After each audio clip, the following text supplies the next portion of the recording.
Naghalo na po ang balat sa tinalupan. Bakit po? Ngayon ko lamang po nakita sa pagdinig ng Blue Ribbon Committee. Nandun po yung Justice Secretary. Hindi pa po natin natatapos na pagtatanungin yung respondent, yung resource person, na tayo po ang merong legal and physical custody. Hindi ko maintindihan kung bakit dadalhin niya sa kanyang opisina at pagbalik niya, meron na siyang supplemental affidavit. Ano po ba itong nangyayari sa atin? Meron na ba tayong alituntunin? Meron na ba tayong agreement sa pagitan ng DOJ at ang ang pag-imbestigang ginagawa natin sa Blue Ribbon Committee?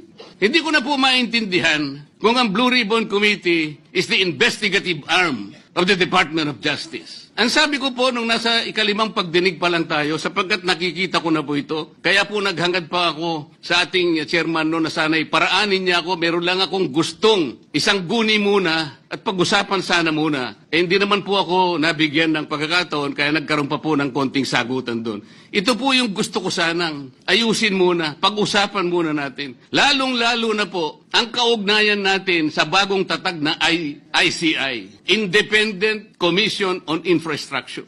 Ano po bang ugnayan natin dito? Hindi po ba tayo mag-uusap muna? Hindi ba tayo gagawa ng regulasyon muna? Meron po tayong mga doktrinang isinasaalang-alang. Nasaan na po ang institutional boundaries? Nasaan na po ang separation of powers? Nasaan na po ang system of checks and balances? Di ba natin isasaalang-alang ito? Dadalawang tao lamang po ba ang mamamagitan sa pagitan ng mga institusyon na ito? At mawawala na po kami sa picture? Are we supposed to be kept in the dark, Mr. President? Yung po, kung mo ba sinabi ng ICI na isa sa kanilang mga poder, kapag ka nag-request po sila, makakakuha sila ng impormasyon sa House of Representatives, sa Senate, sa Korte, sa Sandigang Bayan, at kahit sinong otoridad. Ibig ba sabihin wala na tayong opsyon na tumanggi? Kailangan po natin pag-usapan muna yon. Ang nangyayari po sabog-sabog na po eh. Baka nga yun ang isang dahilan kung bakit nag-resign po yung advisor na si Mayor Magalong ng Baguio.